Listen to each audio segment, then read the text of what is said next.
तो अभी हम लोग यहाँ पर देखने वाले हैं एक्सरसाइज 9.1 क्वेश्चन नंबर 4। ठीक है ना।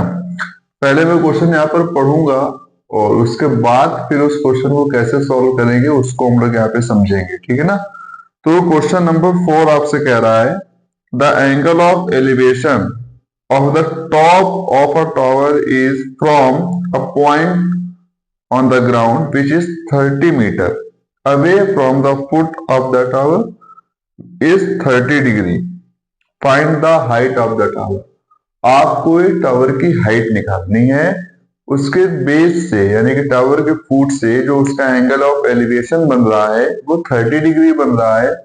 टावर की हाइट निकालनी है और जो बेस से जो एंगल बन रहा है वहां तक की डिस्टेंस 30 मीटर दी गई है। ये क्वेश्चन है। जब तक क्वेश्चन को अच्छी तरह से समझोगे नहीं फिगर नहीं बनेगी, और ये वाले क्वेश्चन फिगर नहीं बनने पे सॉल्व ही नहीं हो सकते। सबसे पहला काम तो यही है कि फिगर बनानी है। ठीक है, तो इसकी पहले फिगर बनाते हैं। ठीक,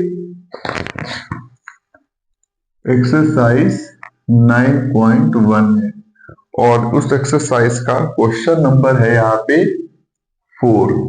ठीक, फिगर के अकॉर्डिंग ये एक टावर है और इसके बेस से यहाँ पे जो दूरी है ये दी गई है 30 मीटर।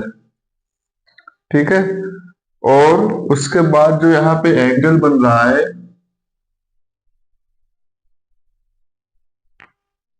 वो भी तुम्हारा बन रहा है 30 डिग्री। ये वाला जो एंगल बन रहा है 30 डिग्री बन रहा है और ये वाला तो ऐसे ही है 90 डिग्री। ठीक, हमको निकालना क्या है, हाइट ऑफ द टावर, यानी कि ये निकालना है जिसकी वैल्यू है h। ये है p, ये है q और ये है r। फिगर क्लियर है, और जब फिगर क्लियर है तो आप क्वेश्चन भी क्लियर करेंगे पूरी तरह से। यहाँ पर हमको बेस दिया गया है और हाइट निकालनी है। 1030 है तो उसके केस में हम लोग क्या करेंगे, in triangle P Q R. ठीक है, पी क्यू आर में क्या है, पी क्यू इज बेस। ठीक है, and R Q is height of the tower. R Q जो है हाइट ऑफ द टावर है and angle of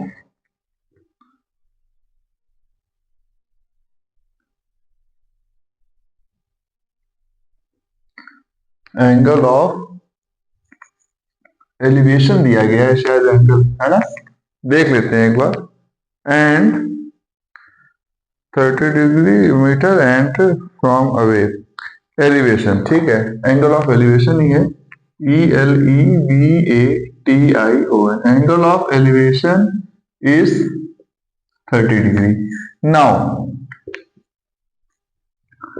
in triangle PQR, PQR में जब हम लोग यहाँ पे फिर से लिखते हैं PBP एंड HHB, 10 में क्या होता है, परपेंडिकुलर अपॉन बेस लेते हैं।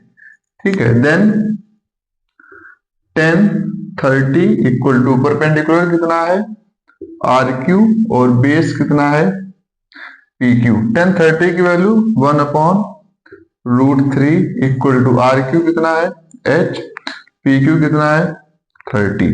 अब ये यहाँ पे क्रॉस मल्टीप्लाई कर देंगे, इसका इसमें इसका इसमें, तो ये हो जाएगा H√3 इक्वल टू 30। जब तो H इक्वल टू हो जाएगा 30/√3। जब √3 आ रहा है तो हमें इसको कैंसिल भी करना होगा, वैल्यू तो निकालनी है ना, हाइट कितना है, तो कॉन्जुगेट का मल्टीप्लाई करेंगे 30√3, ऊपर भी √3 एंड नीचे भी √3। अब ये हो जाएगा 30√3/3, तो ये हो जाएगा 10। तो h की वैल्यू आ जाएगी 10√3 मीटर। अब यहाँ पे बहुत तुमको एग्जैक्ट आंसर निकालना है तो तुम √3 की वैल्यू भी पुट करोगे 1.732, तो 10 से मल्टीप्लाई करोगे तो उसकी पूरी एग्जैक्ट हाइट आ जाएगी। अदरवाइज ये आंसर भी अगर तुम लिखोगे तो वहां पर ये गलत नहीं होगा। ठीक है, ये इस पूरे क्वेश्चन का सॉल्यूशन है।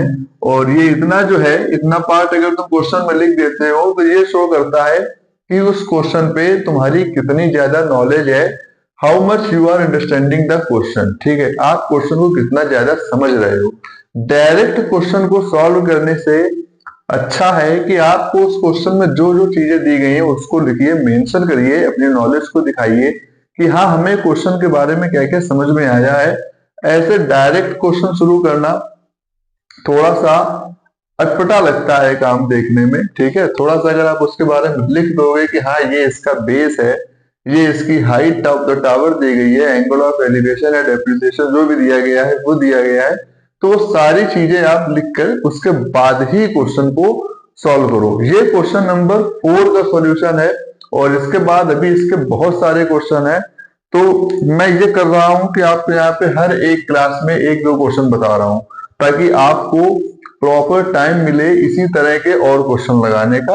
और हम लोग इसके बाद आगे की क्लास में इसके अगला क्वेश्चन देखेंगे। तब तक इस क्वेश्चन को लगाओ, इसके जैसे और भी क्वेश्चन मिले उनको लगाओ। बाकी अगली क्लास में हम लोग अगले क्वेश्चन को करेंगे।